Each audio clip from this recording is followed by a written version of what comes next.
Всем привет! На дворе 2020 год, мы уверенно сидим дома, значит, у нас появилось свободное время, и давайте сегодня поговорим с вами о картриджах. Какие они бывают, где их приобрести и что нам понадобится, чтобы запустить LSDJ. Погнали! Начнем с самого простого варианта. Заказать картридж LSDJ у производителя LSDJ. Поначалу трекер так и распространялся, но в какой-то момент картриджи перестали выпускать, и теперь ROM можно получить в цифре за донат в виде $1. Об этом мы с вами поговорили в первом видео.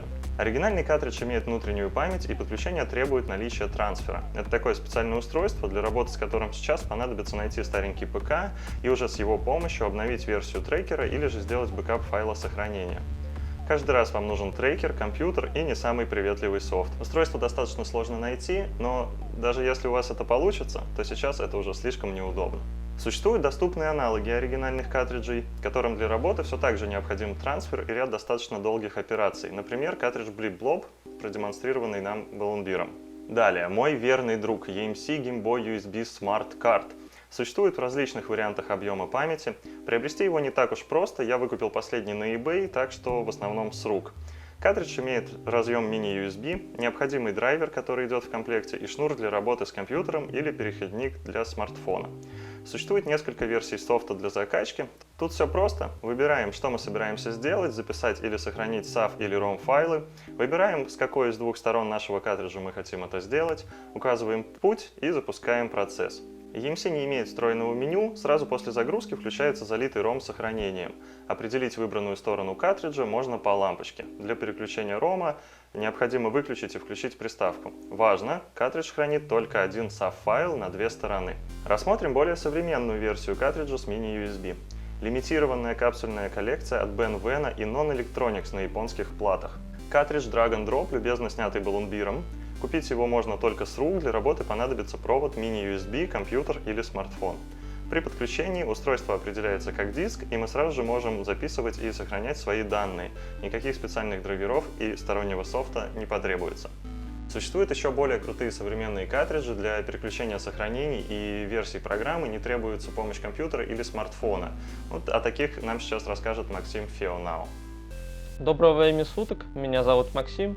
Я один из руководителей сообщества 8-Bit Folder, а также выступаю и издаю музыку под псевдонимом Феонау. Меня так же, как и Йову, часто спрашивают по поводу различных картриджей для LSDJ, и Йов просил меня записать небольшой ролик для его видео, где я покажу вам два интересных картриджа, которых у него нет. Я надеюсь, что информация в данном видео станет для кого-то из вас полезной и позволит каждому из вас написать самые лучшие его треки. Первый на очереди это картридж от австралийского модера Ben Vena под названием El Chipo. Картридж работает с помощью флешки microSD. Туда можно записать много ромов и переключаться между ними. Мы наблюдаем стандартный логотип загрузки Nintendo, после чего видим логотип Ben Vena. Нажимаем кнопку влево и видим небольшой туториал, в котором написано, как работать с этим картриджем.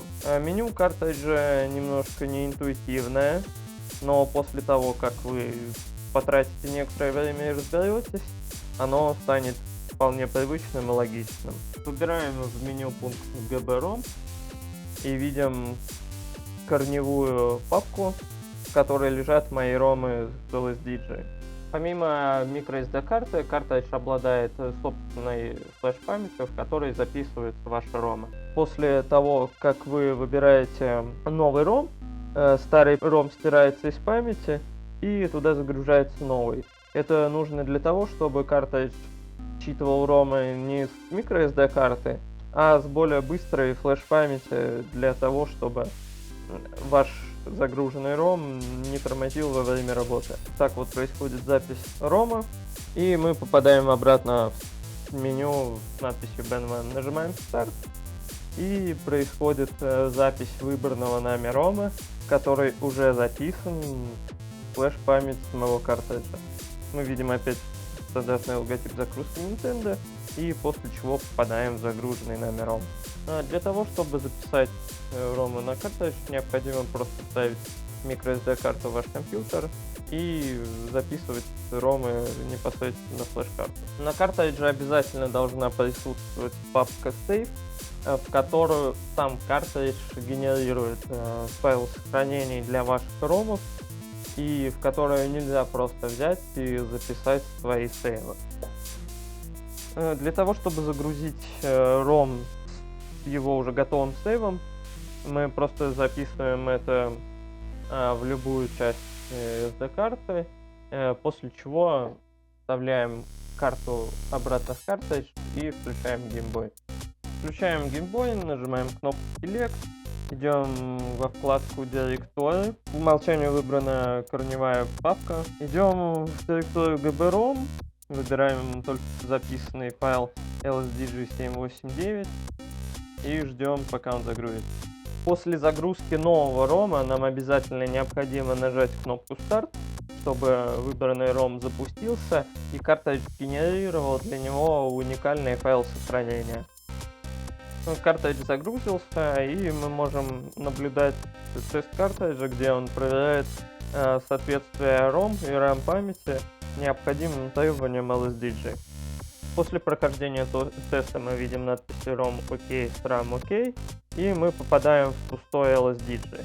Для того, чтобы создать сейв в папке Save на картридже, мы зажимаем кнопку сохранения сзади картриджа, и картридж перезагружается. Все, в этот момент создан файл сохранения в папке Save. Для того, чтобы открыть файл сохранения, который мы скинули с компьютера, мы заходим в меню, выбираем пункт Import Save, выбираем созданный нами файл сохранения на компьютере или в эмуляторе на другом картридже и импортируем его. После этого загружается LSDG с выбранным нами сейвом.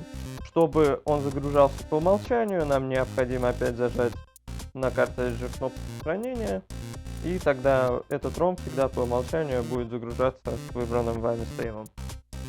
Следующий на очереди картридж Easy Flash Junior от китайской неизвестной мне компании. Он также работает с помощью microSD карты. Вставляем в Game Boy, включаем, и также видим стандартный логотип загрузки Nintendo, после которого мы попадаем в меню картриджа. Здесь обязательно должны присутствовать папки Game и Saver. В Game, соответственно, лежат ромы, в Saver лежат сейвы. Каждому рому в папке Game обязательно соответствует отдельный сейв в папке Saver. При помощи нажатия кнопки Select мы можем передвигаться по вкладкам меню.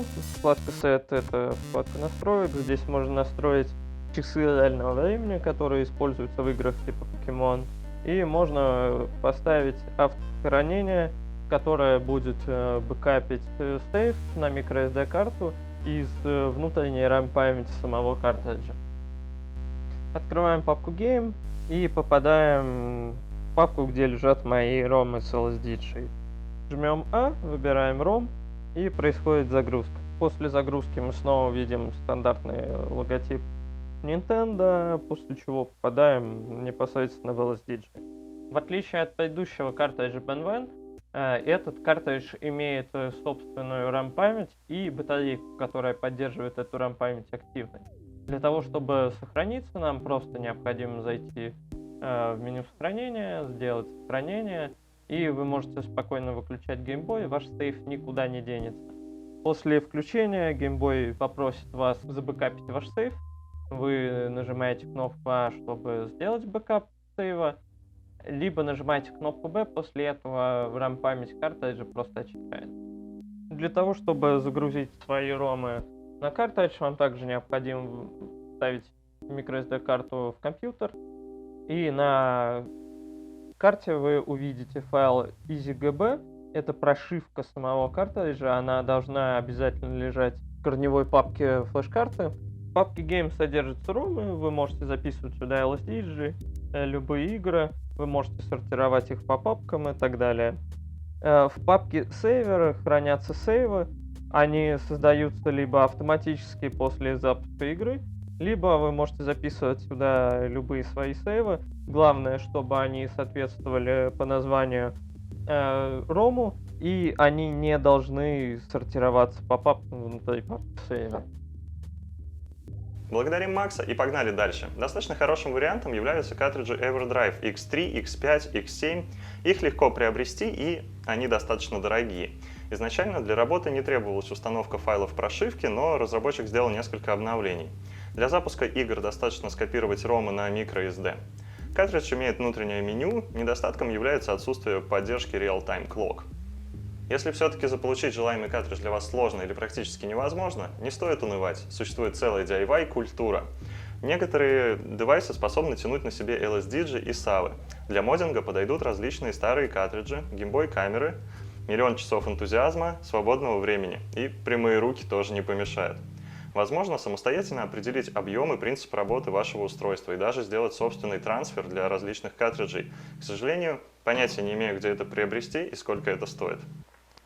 Помимо всех этих вариантов, существуют также пиратские версии. Пиратские версии пиратских версий, поэтому прежде всего определите свою цель, для чего вам нужен картридж. Если вы планируете писать музыку, использовать его для LSD и манипуляций с сейф-файлами, то следует брать проверенные варианты, потому что большинство пиратских и легко доступных картриджей смогут запустить LSD, но не смогут сохраниться. Обращайте внимание на комфорт работы. Очень удобно в поездке или находясь вне дома, когда нет под рукой компьютера, трансфера и прочих приблуд, просто взять телефон, переходник и закинуть свои новые ромы, другие игры или сейф-файлы, если вы находитесь, например, в туре. На этом все. Надеюсь, чуть-чуть подуспокоились, и эта тема стала для вас менее непонятной, и теперь вы можете с уверенностью выбрать необходимый под ваши нужды картридж. Слушайте, пишите хорошую музыку, выбирайте девайсы с умом, разбирайтесь в вопросе, прежде чем тратить на это свои деньги. Пишите комментарии, ставьте лайки, рассказывайте друзьям, знакомым, если кто-то занимается или хочет заниматься чиптюн-музыкой. И напишите мне, чем музыканты могут заработать себе хлеб на хлеб в это непростое и тяжелое время, пока мы сидим дома. Пока-пока!